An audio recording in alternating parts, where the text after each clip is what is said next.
Now, you're very welcome back to part two, and I'm in the company of William Maguire, William Sheehan and Fionn Coughlin.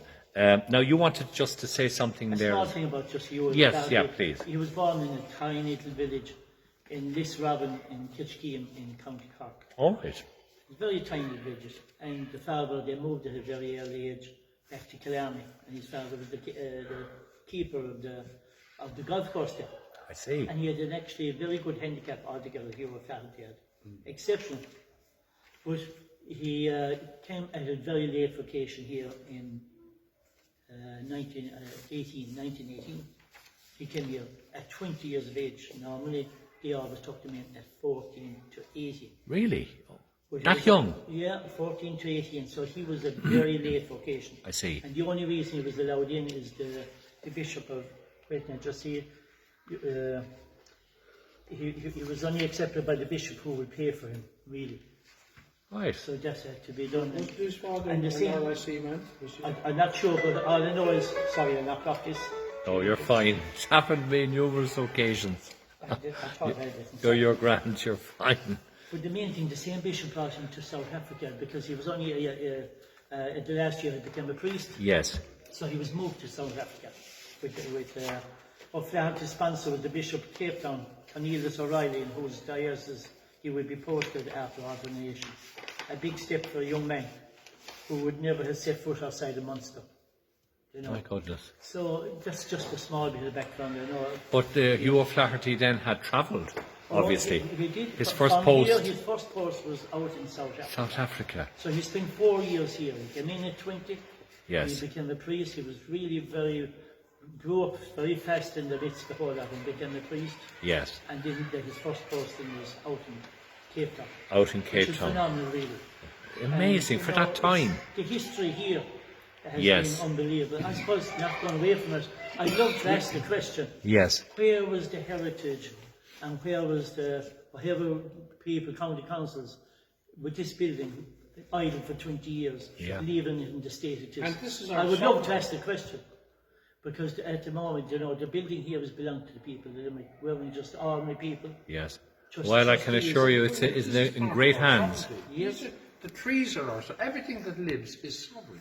Hmm. And people don't understand that. Everything that's alive in this planet Earth is sovereign. That is different. So it's great to see the place being alive. And It's every time fantastic. we came and sit down in the freedom The we have. atmosphere, it struck You know, me the minute I came here. It's my first time in my life being here.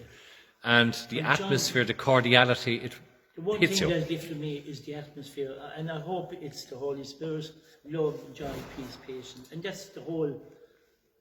I do, I the understand that, foundation yes. of that. Yes. That we accept each other as we are, and we're all misfits, and we're all a work in progress. But sure, a work in progress. And that's the source. I'd say Michelangelo would have a terrible job on me trying to say he is a misfit. This John, Prendergast you know, fella is we never know realise the effect we have until we meet the men above. Correct. Sometimes we think we're so insignificant. Yes. But you know, if God made you, you're not insignificant. Mm-hmm. If God had made, he's not insignificant. Well, let's the woman send, system will make you insignificant. let's send that message out to people who are viewing this. People going through the mill, people losing their homes, their farms, people in grief. Yes. You are, whatever age you are important, and your life is precious. Not to waste it, but not to harm it. And if you need help, just pick up the phone and talk to somebody. Yes, but John, very important. Yes, Billy. That the free state here government, and that's what it is, that's what was imposed on the 6th of Yes. December to pay for Britain's war debts and war pensions. Yeah. What are we doing paying for that? I- And why aren't we being told the But truth? we don't be concerned, I generally don't be concerned about it. The only thing we're only concerned about is that what we say and do. You know, Yes. everyday work can make a difference to somebody's life. But it's lovely to come here. The atmosphere here. I haven't been here since I told you I was playing rugby here as a child. So we might just pick up the union and see whether. Yeah, Fionn, the younger generation, I have great faith. I have great faith in the younger When you generation. see a young man like Fionn and all the people around the world of 10, 12, 14, 16, 18 years of age, they're talking about climate change, they're talking about cleaning the environment, they're talking about justice, they're talking about injustice. It's great to see that. So, you know, I wish people would sort of stop criticising the young people. I think our future and the future of the planet is in their hands. It's as simple as that. But Fionn, you're going to go a political line as well. Well, we're here to speak about Monsignor Hugh O'Flaherty, and I consider myself very lucky to be soaking this all in with these two very knowledgeable gentlemen to my left. And something that interests me is Billy has known Monsignor Hugh O'Flaherty. Yes. He's been in his presence, he's been with him, been in his company. He was even anointed by... Well, not by him, the Not papal the papal nuncio, nuncio. but he was the one responsible for it. Yep. He was in IRB, and Yes. he wanted the sovereignty that all those volunteers had given their lives. If you look at the buttons, 8 strings IV, Irish volunteers over the Nairn, and he wanted that maintained. Britain doesn't have sovereignty, but he wanted that sovereignty here. And I was only 7, but still I kept it alive, and even though it was 7 years difficult. of age. Yep. And Mr. Sheehan, of course, William. William, Not Mr. William has put so much of his time and energy and his love into this building. Yes. And if We're lucky Hugh to was have them. here Yes. and knew what he has done, I'm sure that Yes. he would be very, Very proud. very, very And proud. you're one of many. Look in the text and there, and it's done phenomenal work. Yes. It is one of many. It takes all pillars to hold up a building. It does. And we have made the mistake to think one man will only hold up a building. It takes us all. And this is the one thing that is supposed to be. Life is supposed to be like that. We lift up Yes. each other. Yeah. We lift up each other. And it's the memory of men like Hugh O'Flaherty that Yes. inspire you to do does. great works. It does, of course. That's what keeps it. You know? Yes. And that's why it's important, because I only learnt about Hugh O'Flaherty from Billy. It was never in any of my school books. And, But this is the You see, problem. that peace process, that was scrapped. Why did the Unionist people and the Free State government scrap that? And that's what happened to Hugh Coveney. I mean, he got it for once. Well, the state was founded. to bring it right back to Hugh O'Flaherty, That's it. We need to keep it I back. think it's important to keep him in our memory because he was here. He might have prayed Many times. many times Here in this church. Just in this very in building. this very He's building. here, he's here with us today. Yeah, This and building. this is the important part of it. And I think that if you were to look at his life and take some lessons from what he did, Yes. he was an Irishman in Rome during the Second World War. And the Nazis had taken over Rome and they were sending people to Auschwitz, Auschwitz, and they were yes. sending them to the concentration camps. And they were also taking prisoners of war and they were sending them off, and there was torture and executions and everything going on. And here was this Irishman, and Ireland at the time, of course, was a neutral country. Wasn't it? That's the importance. But it had a sovereign government, and the sovereign government as well. But Hugh O'Flaherty was an Irish man. And even though Ireland was neutral, I like to think that he asked himself, how can you be neutral in the face of injustice? And even though his country was staying neutral, he was an individual sovereign. And he made that decision. He said, look, I can't stand for this. And he was in a powerful position in the Vatican at the time, and he used his power to do good. One man. One man. Well, And no, he there was saved, TJ Kieran Yeah, I know as it well, was, and Neil Murphy but as just well. to They worked focus all, on, yeah. saved. three of them worked together, as did Dr. Cooper as well. Here. So he took people in who were in hiding in Rome, and he took them in, and he had various connections, so he managed to keep them in safe houses away from the Nazis and the Yes. secret police. And you've seen the movie, Yes. and there was the Nazi general, what was his name? The Nazi I officer. don't know, I never saw the movie. But what's important too, he saved Germans as well. He wasn't just, British and Unionists and Americans and Canadians. He saved He saved people. He saved people. He saved He people. saved the German He didn't Nazis. discriminate, No, he didn't. No, there was no discrimination. because some of them are Jews. Many of them are Jews. He saved Majority lots. Jews. And that's why the peace, reconciliation and prosperity process was founded. But I remember all these people coming to Arthur's Quay down to our offices. I remember them coming, Ranks and all these people, and Eugene Menyon, Sir John Barber, all these people coming to start that peace, reconciliation and prosperity. And to think that it was all scrapped in the end. We have to get that back.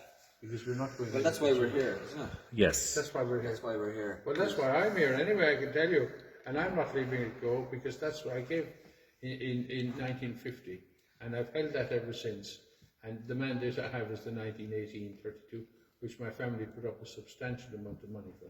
Is there other things there? Well, I would want to encourage people to just, we're very lucky we have all this amazing technology like the internet. You can go and type in Hugh O'Flaherty and you can read all about him. There's a movie, there's Correct. Let's get plenty of it documentation. started. You're I'm right. sure you'll be able to share a few links so people, if they're interested, they can go and Yes. have a look. Yeah. And we've links to videos. There's loads of Mongrels is very loads of information.